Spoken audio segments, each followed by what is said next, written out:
लेकिन सच क्या है? क्या है वो सच जिसको आज हम खोलने वाले हैं यूक्रेन को? लेकिन भाई ऐसा नहीं है। अमेरिका जो है अपनी चालें बिल्कुल शतरंज के मोहरों की तरह रख रहा है, क्योंकि अमेरिका कल सुबह डालूंगा मैं पुतिन की बहादुरी। तानाशाह कितने बहादुर होते हैं ये भी मैं आपको बताऊं। गए अपनी आजादी को बचाने के लिए लड़ रहे उस एक नेता के तौर पर जिसकी मिसालें सालों साल दी जाएंगी हुए हैं। जरा कल्पना कीजिए कि इस तरह की कभी आफत आई तब हम क्या एक हो पाएंगे?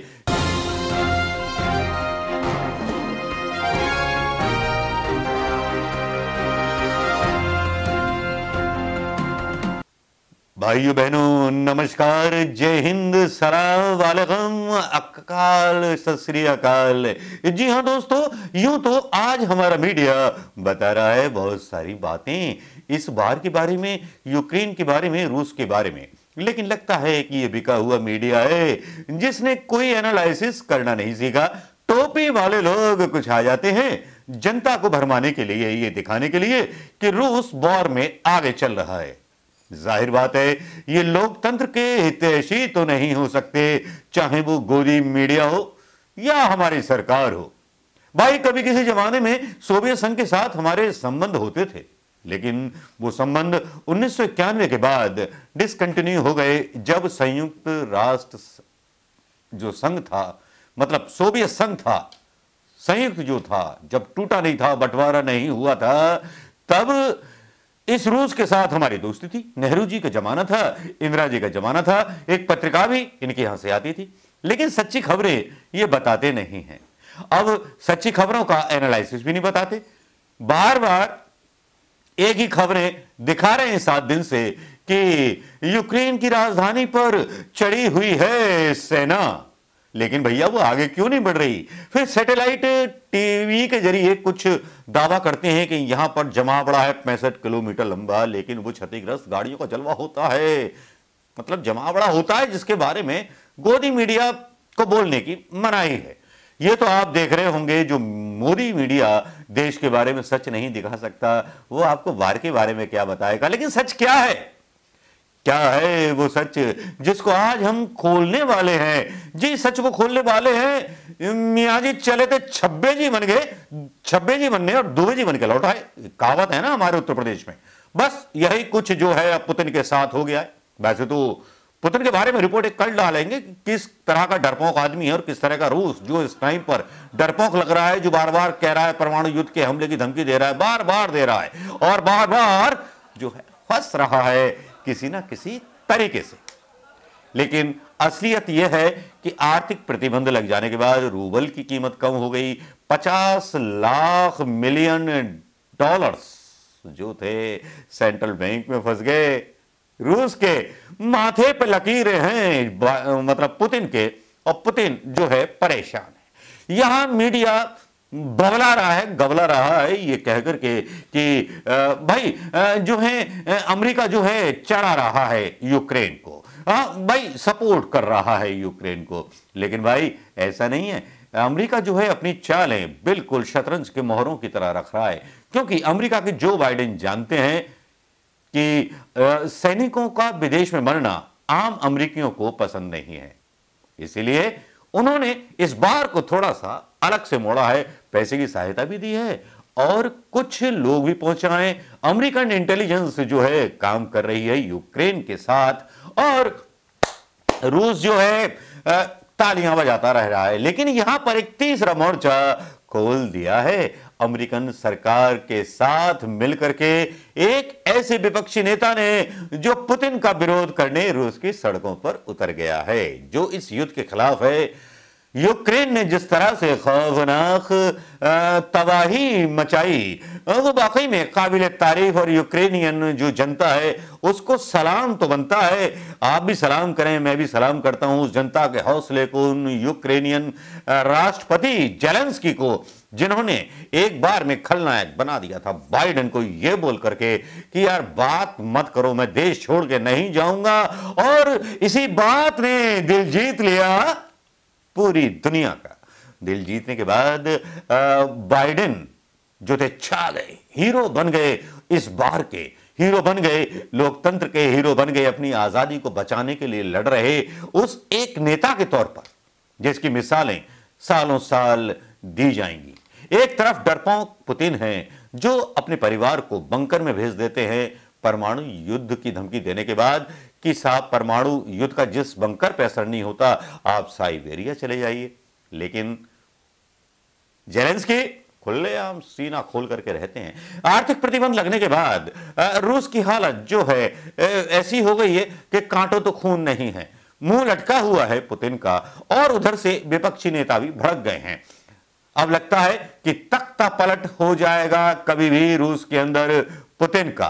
पुतिन मुलाकात करते हुए घूम रहे हैं नेताओं से, मतलब सपोर्ट लेने के लिए जाते हैं, चिंता की लकीर है, टेंशन हो गई है, शुगर बढ़ गई है, चेहरे पे सूजन आ गई है। लेकिन भाई इसका इलाज तो केवल बाबा रामदेव के पास है। चलिए, बाबा रामदेव आपको इलाज नहीं देंगे तो हम इलाज दे देते हैं, आपकी सच्ची खबरें बता करके, जो मीडिया आपको नहीं बताता। दोस्तों, रूसी राष्ट्रपति पर विपक्षी नेता नावल्नी बोले पुतिन रूस नहीं है, पुतिन इज नॉट रूस and Modi is not India.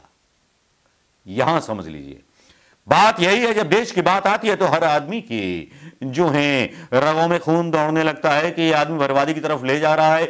6000 सैनिक मारे जा चुके हैं, जितनी बड़ी क्षति रूस की हुई है, भैया हीरो बन के निकले थे कि 24 घंटे के अंदर हम जो है कब्जा कर लेंगे। लेकिन भाई कब्जा तो कर नहीं पाए।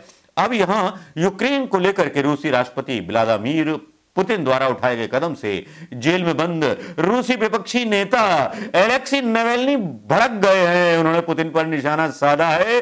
उन्होंने यूक्रेन रूस मसले को लेकर लगातार 12 ट्वीट करके अपनी बात रखी है कि पुतिन रूस नहीं है। नावल्नी ने रूस के लोगों से कहा है कि हम कम से कम भयभीत मूक लोगों का देश ना बने। उन्होंने कहा, मैं ये देखकर चुप नहीं रह सकता कि कैसे 100 साल पहले की घटनाओं के बारे में छद्म इतिहास बकवास रूसियों के लिए यूक्रेनी लोगों को मारने का बहाना बन गया है।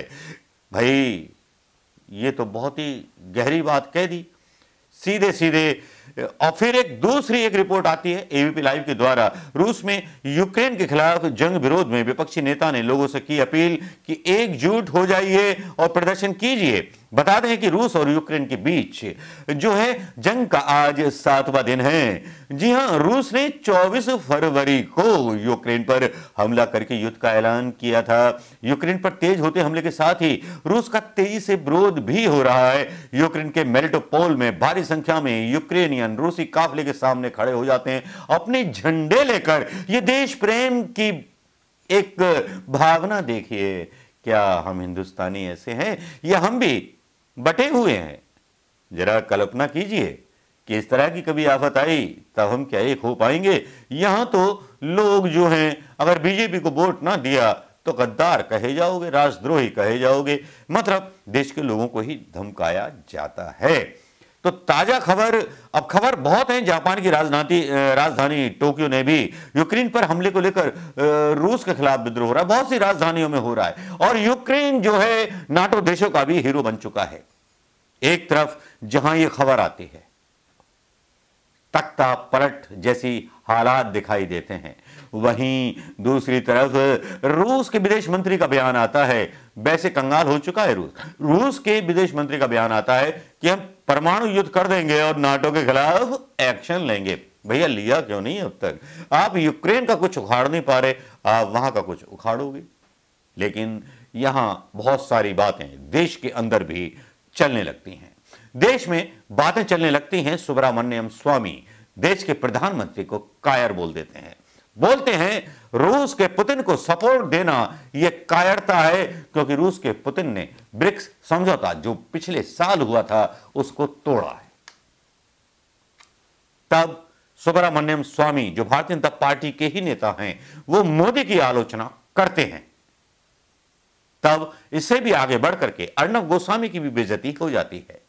अर्णब गोस्वामी एक व्यक्ति का इंटरव्यू ले रहे होते हैं रूस से, तो रूस का वो व्यक्ति बोलता है कि भैया आप अपने देश का ही नुकसान करोगे। ये थी आज की वो मेन खबर। लेकिन तख्ता पलट होने में देर नहीं है। आर्थिक हालात खराब हो चुके हैं, फौजियों के पास खाना नहीं है। 24 घंटे में यूक्रेन को फतेह करने वाले और 24 घंटे में यूक्रेन को घुटनों पर टिका हुआ देखने वाला हमारा गोदी मीडिया, भांड मीडिया जो है रूस की असफलता को ढकने का प्रयास कर रहा है। लेकिन नेवेल की, यार रूसियों का नाम थोड़ा सा वैसे ही होता है, थोड़ा सा एलेक्सी नवल्नी जो जेल में बंद करनी है, वहां पत्रकार भी जेल में बंद कर दिए जाते हैं चीन की तरह। तो यहां तानाशाहबाद चल चुका है और अमेरिका के जो बाइडेन ने आज सुबह क्लियर कर दिया कि हम लोकतंत्र और आजादी की रक्षा के लिए हमेशा उन लोगों की सहायता करेंगे।